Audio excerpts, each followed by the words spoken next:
Miles for Maddie is the name of the fundraiser. It's happening September 19th. It's a 5K race happening in Rochester. Maddie Eitas passed away from, I guess, in February of 26 in an avalanche in Utah while skiing with members of her family. A foundation, Forever1111, has been started in Maddie's memory. Their mission is to give back to the community and to give back to youth athletic programs specifically, and also to stress skiing safety. With us today is Becky Eitas, Maddie's mother. So welcome, Becky, and thank you for making some time. Thank you so much for having me. Come in. Okay. Tell us, we want to know a little bit about Maddie. Yeah. What was she like? What did she like to do? Yeah. So obviously, as a mom, any mom will say that their child is the best, but she was the best. Madeline started coming out into this world, wanting to be cuddled and loving on everybody that was around her, and she continued to show that throughout her 11 years that she was here. She truly made an impact on everybody's life just by being her and being loving and energetic and fun, and everybody just adored her and loved to be around her. So very athletic. Very athletic, yes. She started off with soccer very young at about preschool age, and she decided that she didn't like it because the ball was being taken away from her. However, after trying a few other different sports, she landed back at soccer, and she thrived at it. So I got the pleasure of being able to be her coach for a few years, and then we put her into the Mariners, the Scorpions. She made the club team, and she just thrived as a defender on that team. So we were really proud of her. And she skied. She was I don't know if I call her an experienced skier, but she was a skier. She skied, yeah. My husband is a great skier. And so when we had our two children, Cameron and Madeline, he certainly wanted to make sure that they were up on the mountains with him when their time was ready. And, from the very first time that she went up onto those mountains, she came back loving it. So she would get up in the morning time at 5 o'clock with my husband, Greg, and get up to the mountains. And she adored being up there. They started off going to smaller mountains up north here in New England, but made their way to Colorado a couple of years ago. And then we decided to go to Utah this year to give those mountains a try. What inspired the creation of the fundraiser? I'm not sure. You also have a foundation. So we do. What inspired that? I mean, look, yeah. There's a period of grief yes. when something like this happens. So I think we all can understand that. Yeah. But you guys got up and running pretty quick. We did. Within 24 hours, I would say. Obviously, her passing away was a shock to everybody. We were still in Utah. As soon as we got back home, people wanted to do things for us, wanted to give us money, wanted, to show their support for us. And we didn't want that. We wanted to make sure that we used the support that we were getting and any funds that we were getting in a good way, something that we could honor Madeline for. So right away, we decided to start a foundation, Forever1111.org. Obviously, it took a little while to get the actual foundation up and running, but we wanted to make sure that we took all the funds and the support that we were getting to use in her name as like a way to give back to our community. So we started that. We've done a whole bunch of different fundraisers in just this short 6 months that she's been gone. And we are doing the Miles for Maddie on September 19th. She ran her first 5K in December with me in Mattapoisett. So she actually got third place. So it was going to be the first of many. And unfortunately, she's not here. So we want to continue that. Okay. So the proceeds from this event and the others that you've done told us three specific areas, I would say. Avalanche awareness, Yes. Skiing safety, Yep. and also youth athletics. Absolutely. And those were three major points in Madeline's life. Yeah. We would like to give back to all the different organizations in this area, the Tri-Town. Our local communities have just supported us through all of this so much that we want to be able to give back to all the different, athletic, communities, and then obviously avalanche awareness. Us being out in Utah, we weren't aware of the real dangers of avalanches happening. So we obviously would never have put our children in danger if that was the case. So we want to make sure that that's significant in the foundation, and skiing safety.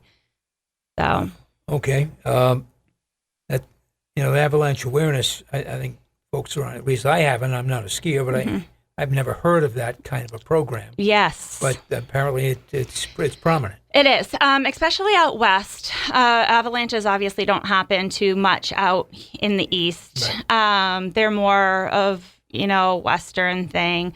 But we want to try to do anything that we can. We've been in talks with people out in Utah, trying to figure out how we get the word out to especially people who are unfamiliar with avalanches and the dangers of them.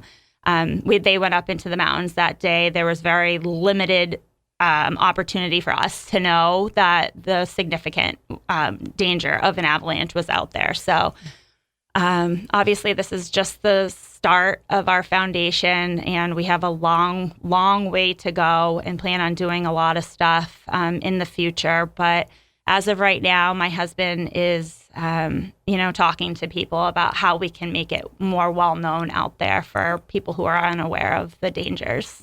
All right. Do you have a fundraising goal for the 5K, Becky? Our fundraising goal is as much as people will be there supporting us. Honestly, just anything. We've been in talks with a lot of people for sponsorships. So our local community and different businesses in the area have an opportunity to support us here with the 5K, and we would like to make it an annual event. We want to make it special and huge and, exciting and fun, just like Maddie was. Tutus and glitter and DJs and just everybody being there to support one another and just really make it a good event and raise the money for something that will be used. Is there a registration fee for runners? There is. There's a $50 registration fee through Run Sign Up, and you can look up Miles for Maddie 5K in Rochester. It starts at Dexter Field, right across from where she is buried. So we're going to start and end there. Very significant to us. And then the sponsorships, I've been kind of going around to local businesses. They can certainly sponsor on a couple different tier levels. So they can reach out to us through Forever1111.org and just press the Contact Us button, and it would directly bring them to me, and I can guide them.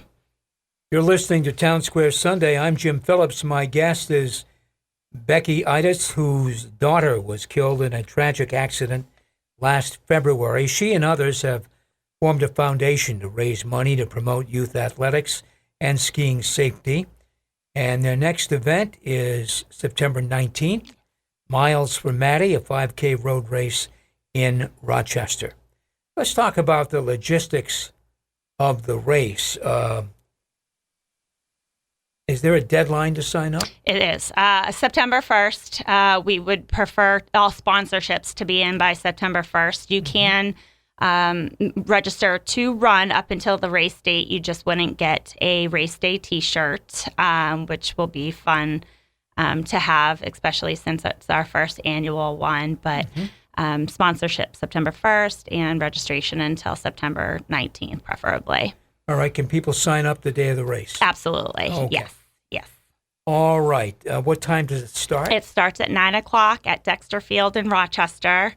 and want to give a big shout out to the Rochester Police Department and Fire Department as well, because they've donated their services to us to make this happen as well. So, okay.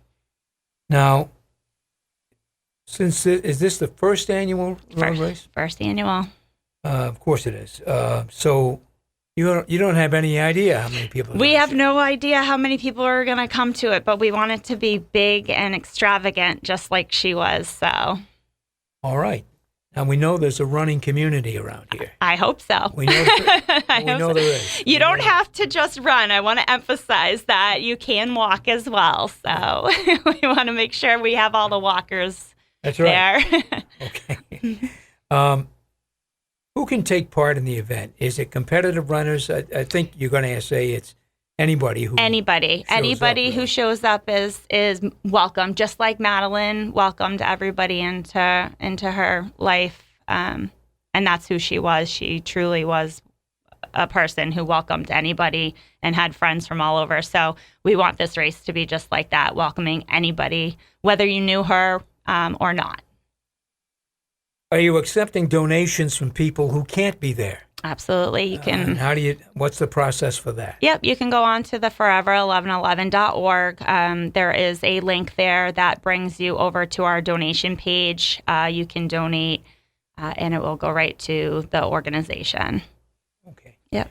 Tell us about the activities on the day of the race. You say you want to make it big, spectacular. Spectacular, DJs. Yes. What else? We want DJs, sparkles. We want everybody wearing, fun, bright colors, teal, yellows, glitter for girls or boys, whoever wants to wear the glitter.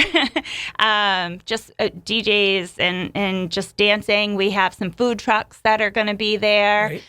If you sponsor on the specific tier, you're able to bring, something to set up and talk to people about your business. So, we just want it to be fun and exciting. So, how is the sponsor chase so far? It's okay. We're doing pretty well. We've gotten a lot of traction. I've been going door to door, talking to people and handing out flyers and seeing if they'll donate. So I'm doing what I can. Very present on social media, in the social media community, trying to post that as well. So you still need volunteers. Oh, sure. I won't turn away volunteers. Right. So how do they get? We do have a lot of the old Rochester high school kids that will be volunteering the day of. So they will be, helping people with waters and getting registered and picking up your T-shirts and getting your bibs and whatnot. So any volunteers, we're more than welcome. I won't turn away anybody. People think that events like 5K races are, okay, sure, fine. It's not that it's not a big deal, but they're easy to put together. Well, no, they're not easy to put together. No. Because you got to think about things like T-shirts. Yes. How are people gonna? You got beverages for them to drink, or something to eat, or and what are we gonna do to raise up the atmosphere so that people get pumped up and all of that? Absolutely. So yeah. When I decided the 5K, I knew I wanted to do it just because Maddie had done her first 5K in December with me, and we were supposed to do the Mother's Day one together. But I knew this is something that I wanted to do. But as soon as I started it, I did realize how much work it was involved in it. Not a small task. No, I have a committee. We're trying to think of every little detail. Obviously, this is the first one, so hopefully it just grows and gets bigger and better every year. They say it gets easier the second I year. sure hope so. I don't know. Yep. I hope so. Some final thoughts from you, if you would, about the community support in Rochester and surrounding communities. From the moment we got home, we felt the love and the support, even just going to visit her at the cemetery. I have people come up to me and give me great big hugs and say that they don't know me, but they're thinking of me, and that they think of my daughter and my family. And we have just been overwhelmed with the amount of support that we've gotten from this community and the soccer and the sport community. So I know that my daughter was loved, but to see the support through all of this, really really special. Yeah. And that's who she was. She was special. So My guests have been Becky Eitas. She is a driving force behind Forever1111, the foundation honoring her daughter, who was killed earlier this year in a tragic skiing accident. They're staging a 5K road race to raise money to support their mission of providing avalanche awareness education, skiing safety, and supporting youth athletics in our area. Thank you, Becky, for coming in Thank you and so telling much. us about the fundraiser. Thank Good you luck. so much for having me. All right. Should be a special time, I It will think, be. for you, hopefully. That's it for Town Square Sunday. I'm Jim Phillips. Thank you for listening. Thanks also to Mike Roberts and Tim Weisberg for their help in getting this program on the air and on our social media sites. Please join me next week for Town Square Sunday. Until then, have a great Sunday and a wonderful week ahead.